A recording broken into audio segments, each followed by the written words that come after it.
Deathless, the City's Thirst is bound to be a polarizing game just for what it is. It is a text-based game, by which I mean it is entirely made up of text and nothing else.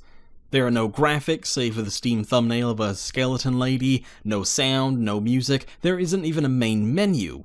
The only gameplay on offer here are player choices, both dialogue and narrative choices that you can make in the form of basic Windows 10 button prompts. To be honest, I couldn't care less about arguing about what is and isn't a video game. I think that's a reductive argument that should have died along with, "Are video games too violent?" and "Are video games really art?" But unfortunately it's one that people insist on having still. It calls itself a video game, it's presented in a video format, and has player interactions, so it's a video game. That's that debate settled as far as I'm concerned. What we should really be looking at here is the content itself, because that's where the game shines. Deathless, the City's Thirst was written by Max Gladstone, an accomplished author of the craft sequence novels of which the game is set in. It was published by Choice of Games, a story developer and publisher who specializes in games exactly like this. In fact, all of their games look and operate exactly the same as this, text-exclusive adventures that rely on player choice and great writing. And that's the case for Deathless. Its great writing really elevates this otherwise unassuming game into great heights. You play as whoever you want. You can pick your protagonist's name, gender, sexual orientation, and motives.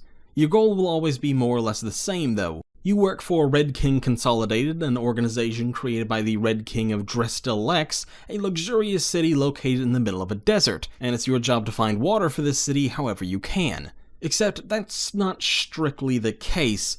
The RKC, as they're usually called, may have started out that way, but they've since morphed into a more specialized government body. Less specialized government body, anyway. Deathless is an incredibly varied game because of this. You'll be negotiating water rights with demons, fighting said demons, negotiating a peace deal, saving or destroying a city from a bursting dam, investigating a murder, and so much more. Meanwhile, you'll be juggling your own motivations behind all of this, determining how it all plays out, and dealing with your own personal relationships.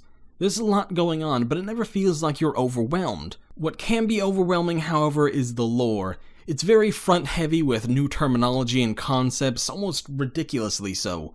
Again, this game is set in the craft sequence universe. You've got scorpion demons who are sentient, a war with gods that humans actually won somehow, the city of Deathless itself, the creepy Red King, various races, zombies, skeletons, and other little settlements, and a whole bunch of other lore that just gets thrown at you from the very first page. There's actually a glossary which you can access that further explains things, which is nice, but I kind of feel like if you need a dictionary to explain things, you haven't done a great job of setting the world up. I suppose Gladstone expects people to read his books, which I do plan on doing now.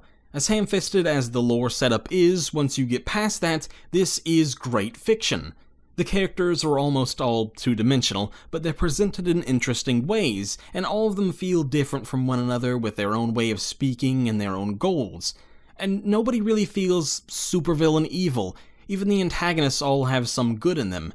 Meanwhile, the plot is a real standout here. This world that Gladstone created grabs you almost immediately with its inventive ideas and expertly crafted prose. This is a game you're going to want to play through a couple of times just so you can stay in it. It's also a game that you're going to want to play through more than once just so you can see all the different outcomes. Your choices do matter here. At first it feels like the typical video game thing where your actions only matter so much, but the endings and where the story ends up are all dramatically different depending on your relationship with characters and your past actions. Another thing I love is that the moral choices get progressively more complicated as the game goes on. And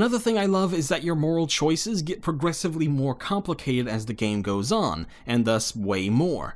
Yes, you could save this settlement full of innocent people, but if you do, you'll lose a lot of water, causing people in your own city to go thirsty and flooding a nearby farm, making them hungry too. Yes, you could negotiate a fair peace treaty, but again, that'll cost your city precious resources and could even start another war.